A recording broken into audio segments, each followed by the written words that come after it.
What's up guys? Good morning. This is Joy Balina of Geely Kawit Cavite. Kararating lang natin ng office. Pasok muna tayo dahil meron tayong release ng 2026 Okavango Elite. Kulay puti. Samahan nyo ako dahil maya-maya nandito na yung kliyente ko. Isang special na client dahil kapatid siya nung kumpare ko sa Manila. Si Ponji. Shoutout kay Ponji. So tara, samahan nyo ako. Ito yung dealership natin sa Kawit along Centennial Road, Barangay Baton Dalig. So ito si Boss Gal, ang ating naka-duty ngayon dito sa Geely. At ito naman si Ma'am IC, naka-duty sa GAC. So mga available units natin as of today. So segue lang muna ako bago sa release day natin. Meron tayong GX3 Pro Comfort. Ito yung top of the line for this variant. And kulay puti. And meron tayo ditong gray na GX3 Pro din. Lahat yan naka-low down payment at merong malaking discount. And meron tayong on-hand unit na EX5, Geely EX5 EMI color black. It's still available kasi nag-back out yung client dito dahil pumila sa ibang kulay. And napaka-pogi niyan. And we still have the 2025 Okavango Elite. Ito merong malaking discount, sobrang laking discount nito. Dahil 2025 model siya. Yung release natin today is 2026 model. Meron na rin tayong 2026 model. So guys, samahan nyo muna ako ngayong araw na to sa ating adventure.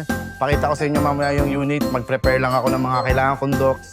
At syempre, magkakape muna tayo. Okay? So guys, ito yung ginagawa ko ngayon, yung warranty booklet. Ito kailangan ko itong sulatan ng engine number, CS number, VIN number, para just in case na merong kailangan i-claim si client. Tama, tugma yung mga VIN number, engine number sa sasakyan, nabubulol pa ako, no? Sulatan ko muna to, tapos pipirmahan natin ako. So, pipirmahan natin dito mamaya yan. So, see you later. Sulatan ko muna, guys.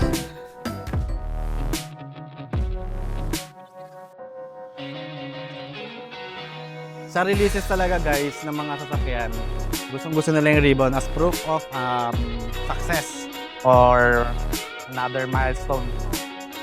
Sir. So,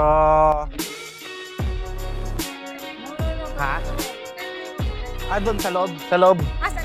Okay, picture na. So, dito tayo, sir. Nakatapat. Hindi, kahit nakabukas na.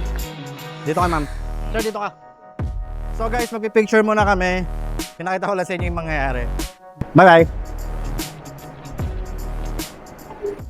Hi, I'm Jeff Lima from Gentry, Cavite. Bakit Geely? So, mas choice ko yung Geely kesa sa iba. So, gusto ko hindi parehas ng iba. Ayoko nang masyadong madaming katulad. And bakit dito sa Kawit ako pumunta kasi ito yung malapit sa akin. And then it's very nice kasi pagpunta ko dito, pagpasok ko, in-entertain kagad ako ni Joy. Actually nakapambahay lang ako na parang bibili lang ng toyo sa kanto. Pero in-assist niya ako and then very fast, parang within a week, ito na yung unit na labas ko na. So kung gusto niyo kumuha dito ng sasakyan, pumunta kayo dito sa may Geely Kawit. And then hanapin niyo si Joy and for sure i-assist niya kayo na sobrang bilis at walang hassle at hindi siya makukulitan kahit mag-message kayo from time to time. From morning to night, message niya ako, ina-update niya ako. So, less than a week, andito na. Thank you.